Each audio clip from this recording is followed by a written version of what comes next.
No relationship is perfect. All relationships go through ups and downs. This is also true of the marital relationship. And we live in a society where the marital relationships are under great pressure. The divorce rates are high. The conflict and animosity when people get divorced is sometimes out of another world. So this morning I would want to talk to you about the marital relationship, which is highly conflicted, and the influence that has on the children in such a marriage. During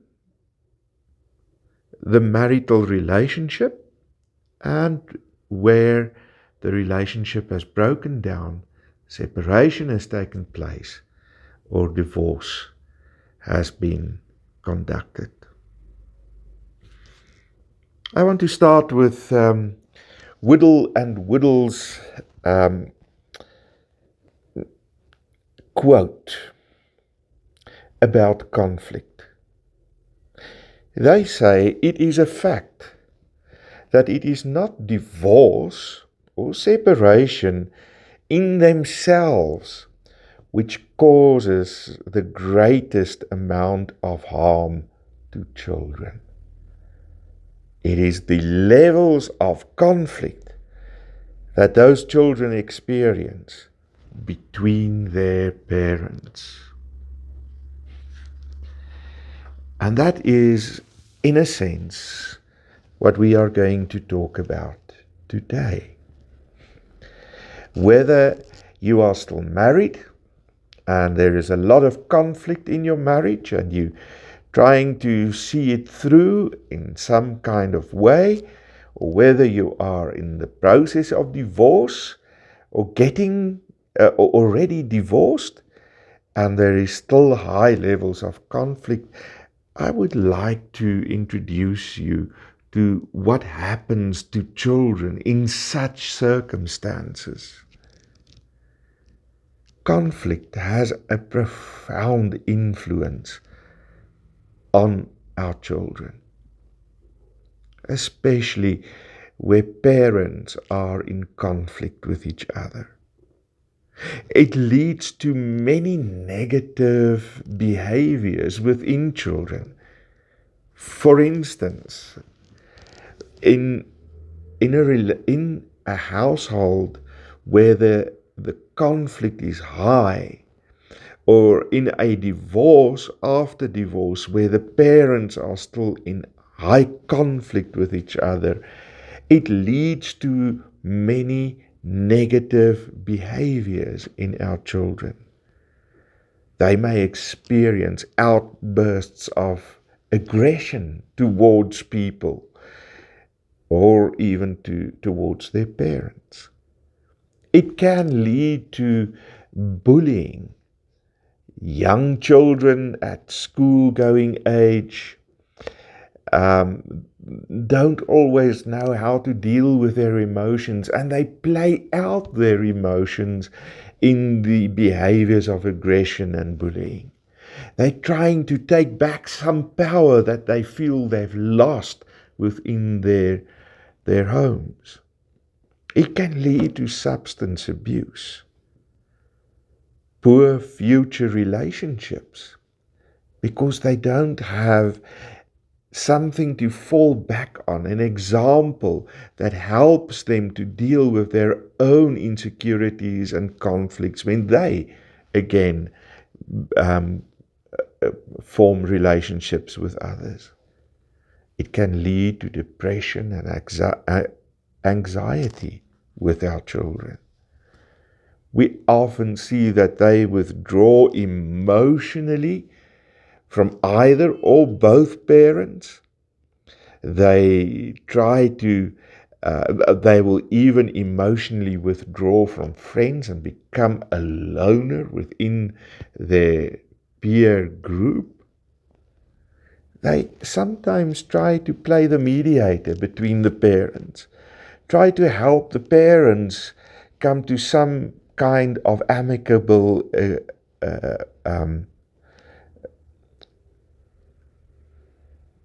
place within their relationship. It can also happen that the child then takes sides and they play the parents off against each other so that they can get what they want from out this relationship with their parents. Manipulation of their parents and others are also quite common. You can therefore see that it increases the risk of mental health problems with our children.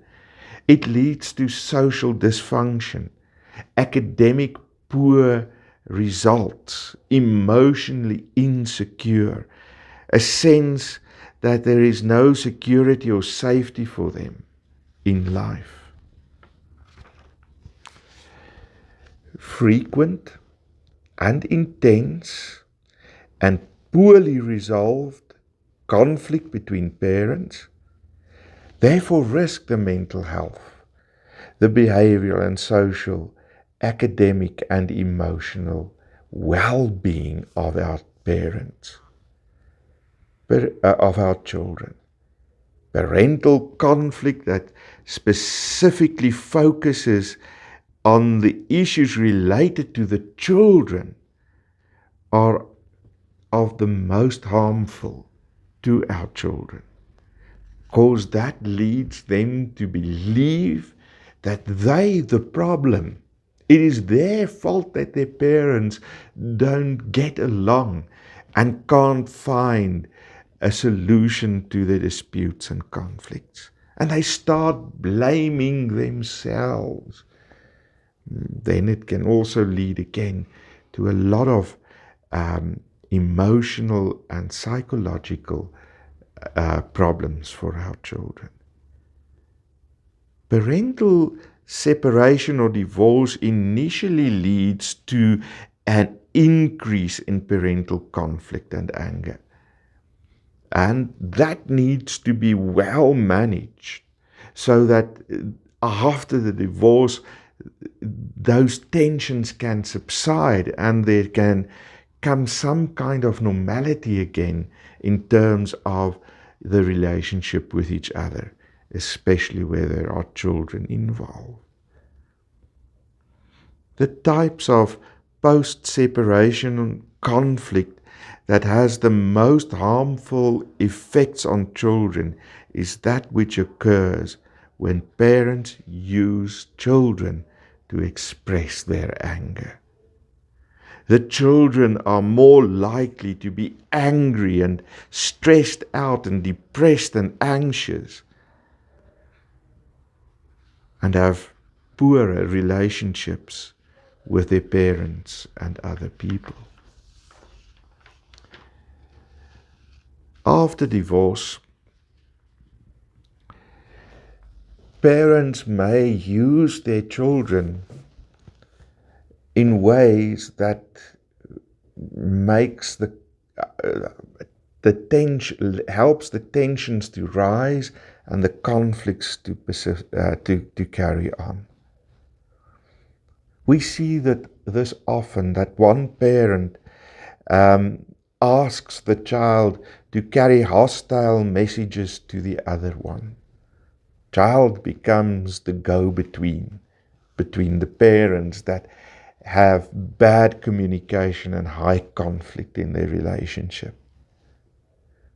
When the child comes back from one parent, the other parent will ask intrusive questions and put the child on the spot to say what is happening in the other parent's house and what is going on.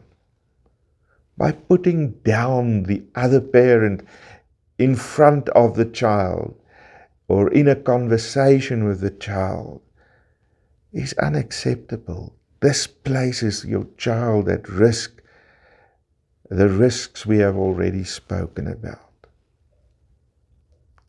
Many parents also ask their children to hide certain information from the other parent. Maybe mom has bought a new car, or dad has a new girlfriend, and now suddenly they are not to talk about that to the other parent. That places them in a very precarious situation where they have to try and take sides. And what happens if this secret comes out? Is dad going to be cross with me? Is mom going to be angry at me? Making them feel to hide their positive feelings about the other parent is unfair and unreasonable. They have the right to have a meaningful and positive relationship with both their parents. In many instances, I tell couples straight up when I realize that there are some of these issues at play within their relationship as parents, that they are actually abusing their parents. And that in a certain sense, if this does not get resolved and it keeps on playing out in the relationships, that their child then is in need of care and protection. And then we need to get social workers involved. I would rather suggest, maybe you don't have the tools to address these problems, and you know you are guilty of some of them, or maybe all of them, and now you realize you need help. Find a mediator or a psychologist or a counselor that can help you deal with your frustrations and anger, so that that does not affect your child negatively. This is not only limited, dear friends, to parental relationships after divorce. Whittle also says in one of his books that children living in intact families who are exposed to high levels of parental conflict will display the symptoms of the damage that this causes to them. They are more likely to exhibit, once again, aggressive and defiant behavior, suffer from anxiety and depression, and carry the burden of a lower self-esteem. If you and the other parent fail to develop strategies to minimize conflict, then your children will suffer. And that's true for people still living in a marital relationship and those who are divorced. As parents, you have the power, and this is important, to create a new parenting relationship in which your children can feel safe and be able to prosper. You don't need to forgive and forget, but they can and do need to build a new parenting relationship that acknowledges that whatever they feel about the other parent, their kids still see them as just mom and dad. That doesn't end because your adult loving relationship is in turmoil or is in the process of ending or has ended already.